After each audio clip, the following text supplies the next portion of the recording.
გამარჯობა, მე ვარ მარიამი. გამარჯობა, მე ვარ ყობა. ჩვენ მუშაობთ კვლევით ორგანიზაციაში CRRC. ეს არის ჩვენი მეორე ფილმი კვლევის შესახებ, რომელშიც ვისაუბრებთ მონაცემთა ანალიზზე და ონლაინ ანალიზის პროგრამაზე. ამჯერად მე დავუსვამ ყობას შეკითხვებს. ყობა, რას ვაკეთებთ ინტერვიუების ჩატარების და მონაცემთა შეგროვების შემდეგ? როდესაც მონაცემების შეგროვება დამთავრდება, თავარია ყველაფერი ეს მოექცეს მონაცემთა ბაზაში. ამისათვის ჩვენ გვაქვს მონაცემთა შეყვანის ეტაპი, რომელსაც ჩვენ ხედავთ ფოტოზე.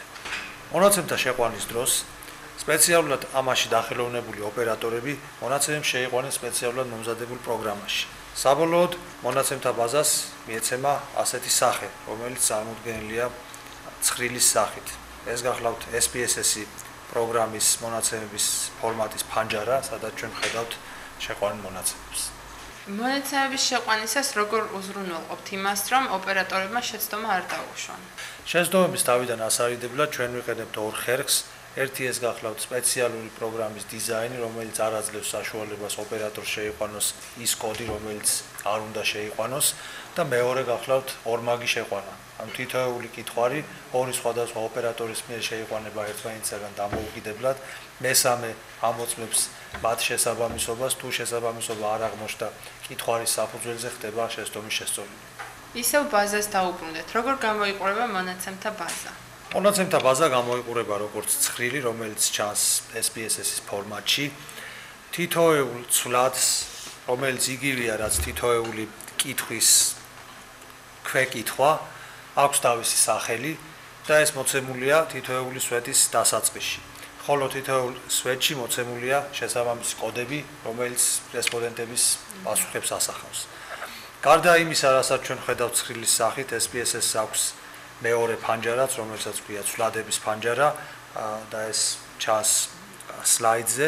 ცვლადების ფანჯარაში თითოეული ცვლადი აღწერილია და აქ გვაქვს როგორც მისი დასახელება, ასევე მისი შედარებით უფრო გაშლილი სახელწოდება, რომელიც არის პრინციპში კითხვის შემოკლებული ფორმა.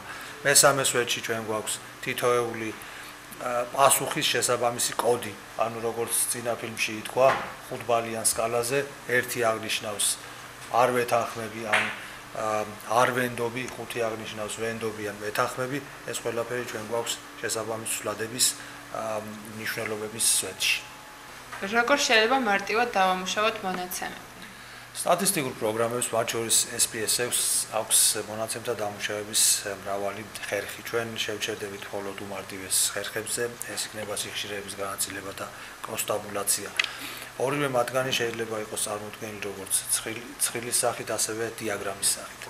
ეხლა ჩვენ გვაქვს ცხრილის სახით მოცემული ინფორმაცია კითხვაზე, თუ როგორია რესპონდენტის ცოდნა რუსულ ენაში, ინგლისურ ენასა და კომპიუტერში. არჩევანი ამ კითხვებზე პასუხისა გახლავთ მაღალი, საშუალო, დაწყებითი ან სულ არ აქვს ცოდნა. და ამას ჩვენ ხედავთ ცხრილის საშუალებით, რომელიც SPSS-დან შეგვიძლია გამოვიყვანოთ და ასევე გავაკეთოთ შესაბამისი დიაგრამა, რომელსაც ასევე ხედავთ სლაიდზე. დიაგრამა შეიძლება გაკეთდეს უშუალოდ SPSS-ში, ან და გავაკეთოთ მონაცემთა ექსპორტირება Excel-ში და იქ გავაკეთოთ შესაბამისი დიაგრამა. შეგიძლიათ მითხრათ, როგორ შეიძლება წაიკითხოთ ეს დიაგრამა? ამგვარი დიაგრამის საკითხვა საკმაოდ მარტივია. მაგალითად, აქ ჩვენ შეგვიძლია აღვწეროთ თუ რამდენად იცის გამოკითხულმა რესპონდენტებმა რუსული, ინგლისური და კომპიუტერი, ასევე შევადაროთ ერთმანეთს რუსული ენისა და ინგლისური ენის ცოდნა. ამ დიაგრამის მიხედვით გამოკითხულთა რაოდენობა მთლიანად არის 100% და წარმოდგენილია აქ პროცენტული განაწილება იმ რესპონდენტებისა, ვინ როგორ იცის რუსული ენა. როგორც ჩანს, 22%-მა იცის ძალიან კარგად, 50%-მა საშუალოდ, 18%-მა ცოტათი და 10%-მა საერთოდ არ იცის. თუ შევადარებთ რუსული ენის ცოდნას ინგლისური ენის ცოდნასთან, განსხვავება საკმაოდ დიდია, ინგლისური ენა გაცილებით ნაკლებმა იცის კარგად ვიდრე რუსული ენა და 64%-მა საერთოდ არ იცის იგი. კიდევ რა ტიპის ანალიზი შეიძლება გავაკეთოთ მონაცემებით? ჩვენ ისევ ვსაუბრობთ ანალიზის უმარტივეს ხერხებზე, რომელსაც არ ჭირდება სტატისტიკის ღრმა ცოდნა. მეორე ასეთი ხერხია კროს-ტაბულაცია, როცა ჩვენ რესპონდენტის შესახებ ორი სახის ინფორმაციას, ანუ ორ ცვლადს ერთმანეთთან ვაკავშირებთ. მაგალითად, ვსავიღოთ კითხვა, რომელსაც თქვენ ხედავთ ეკრანზე, თუ ოჯახში მხოლოდ ერთი შვილია, რა სქესის აჯობებს იყოს ეს ბავშვი, ბიჭი თუ გოგო. ეს კითხვა მომდინარეობს კავკასიის ბარომეტრის 2010 წლის გამოკითხვისაგან და ჩვენ შეგვიძლია ვნახოთ ამ პასუხის სიხშირეების განაწილება, მაგრამ ჩვენ აგრეთვე შეგვიძლია შევადაროთ ერთმანეთს მამაკაცები და ქალები ამ კითხვაზე პასუხის მიხედვით. როგორც ხედავთ, მამაკაცებს უფრო მეტად უნდათ რომ ყავდეთ ბიჭები ვიდრე ქალებს. არის კიდევ რამე, რაც უნდა გავითვალისწინოთ მონაცემთა ინტერპრეტაციის დროს?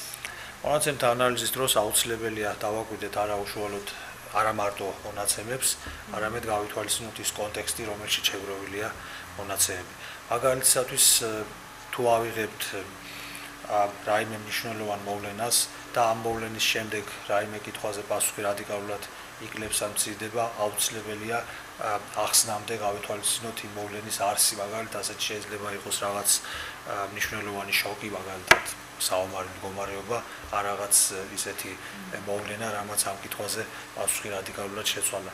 ანუ თავარი არსი ის არის, რომ კითხვებზე პასუხების ანალიზი არ უნდა მოვახდინოთ მექანიკურად იმ კონტექსტიდან მოგლეჯით, რომელშიც იგი შეგროვებულია. გასაგებია, მაგრამ როგორ მოვიქცე თუ მონაცემთა ანალიზის გაკეთება მინდა, მაგრამ არ ვიცი, არც დიაგრამების აგება, არც SPSS პროგრამის ხმარება და საერთოდ არც მაქვს ეს SPSS პროგრამა.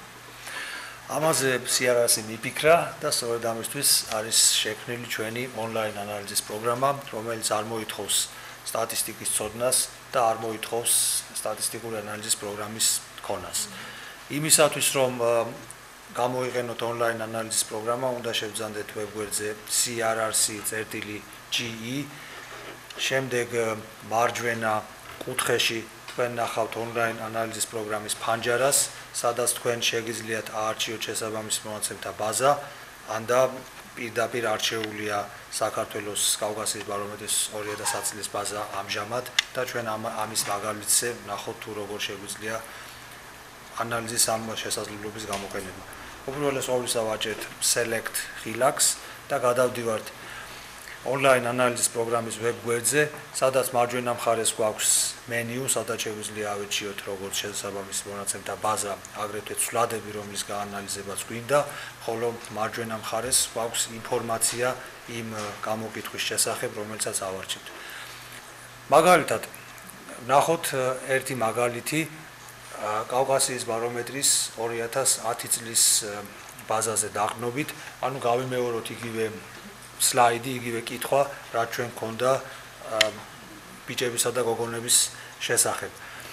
ცვლადების შესარჩევ მენიუში ჩვენ გვაქვს ჩამონათვალი. ეს ჩამონათვალი შეგვიძლია ავარჩიოთ წაკითხვისა და მექანიკურად დაჭერის შემდეგ, ან და ავკრიფოთ შესაბამისი ცვლადის სახელი და პირდაპირ კურსორი იქ მივა. ამ შემთხვევაში ჩვენ ვიღებთ რახან ვიცით, რომელი ცვლადი გვინდა მის სახელს და calculate relax-ზე დაჭერით ვიღებთ შესაბამის დიაგრამას. როგორც ხედავთ, ეს არის უმარტივესი, არ მოითხოვს არანაირ განსწავლულობას მონაცემთა ანალიზში და სტატისტიკაში და არც აჩვენებს სტატისტიკური პროგრამის ქონას. ის, რასაც ჩვენ ვიღებთ, შედგება ორი ნაწილისაგან, ერთი გახლავთ დიაგრამა და მეორე გახლავთ ცხრილი, რომელიც მოცემულია დიაგრამის ქვეშ. როგორც დიაგრამა, ასევე ცხრილი შეგვიძლია დავაექსპორტოთ შესაბამის პროგრამებში. დიაგრამის დაექსპორტება მარჯვენა ზედა კუთხეში მდებარე ღილაკით შეიძლება რაიმე სახის სურათის ფორმატში, ან და პირდაპირ PDF დოკუმენტად. რაც შეეხება ცხრილს, რომელიც მოცემულია დიაგრამის ქვეშ, იგი შეგვიძლია გადავიტანოთ Excel-ში და შემდეგ Excel-ში ავაგოთ ისეთი დიაგრამა, როგორც მოგვინდება. თქვათ შევუცვალოთ ფერი, ან შევუცვალოთ ფორმატი. ამავე პროგრამით არის შესაძლებელი ისეთი ანალიზის გაკეთება, რაზეც ასევე ვისაუბრეთ, ანუ ერთმანეთს შევადაროთ კაცებსა და ქალებში როგორია ამ კითხვაზე პასუხი, ამისათვის ვახდენთ კროს-ტაბულაციას ცვლადისა, რომელიც უკვე არჩეული ჰქონდა რესპონდენტის სქესთან და ისევ calculate relax-ზე ხელის დაჭერით ვიღებთ შესაბამის განაწილებას. სადაც ხედავთ იმას, რაც უკვე ვნახეთ, კაცებს უფრო მეტად უნდა ყავდეთ ბიჭები ვიდრე ქალებს. ეს გახლავთ საქართველოს მონაცემები, მაგრამ ჩვენს პროგრამაში ჩატვირთულია ასევე სომხეთისა და აზერბაიჯანის მონაცემები. თუ მოგვინდება, ჩვენ შეგვიძლია შევადაროთ სომხეთისა და აზერბაიჯანის გამოკითხულთა პასუხები იგივე კითხვაზე, მაგალითად განვიხილოთ ერთ-ერთი მათგანი, მაგალითად დავიღოთ 2010 წლის სომხეთის მონაცემები, ისევ აუცილებლად უნდა დავაჭიროთ select relax, შემდეგ ვიპოვოთ იგივე ცვლადი და შემდეგ ისევ მოვახდინოთ cross tabulაცია რესპონდენტის სქესთან. ჩვენ დავინახავთ, რომ სომხეთშიც არის მსგავსი სურათი, აქაც კაცებს უფრო მეტად უნდა თყავდეთ ბიჭები ვიდრე ქალებს. ეს არის მარტივი მაგალითი, მაგრამ ასეთი მარტივი ოპერაციების გაკეთება შეიძლება უფრო საინტერესო და უფრო მრავლის მომცველ ცვლადებზე, მაგრამ ერთადერთი შეზღუდვა ამ პროგრამისა გახლავთ ის, რომ ის აკეთებს უმარტივეს ოპერაციებს, მხოლოდ სიხშირეების განაწილებას და მხოლოდ cross tabulაციებს. უფრო რთული ანალიზისათვის ნამდვილად დაგჭირდებათ SPSS-ის ან სხვა რომელიმე სტატისტიკური პროგრამის გამოყენება. ძალიან საინტერესოა. პირველ ფილმში ჩვენ მაგალითად მოვიყვანეთ რამდენიმე შეკითხვა. შესაძლებელია ამ პროგრამით მათი შედეგების ნახვა? რასაკვირველია.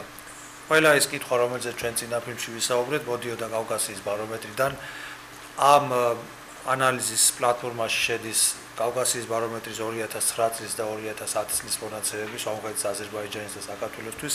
ანუ ყველა ის კითხვა, რომელიც ამ 2 წლის ბარომეტრშია, შეგიძლიათ გამოვიტანოთ ეკრანზე და გაანალიზოთ. მაგრამ გარდა ამისა, ჩვენ ვაპირებთ პერიოდულად განვაახლოთ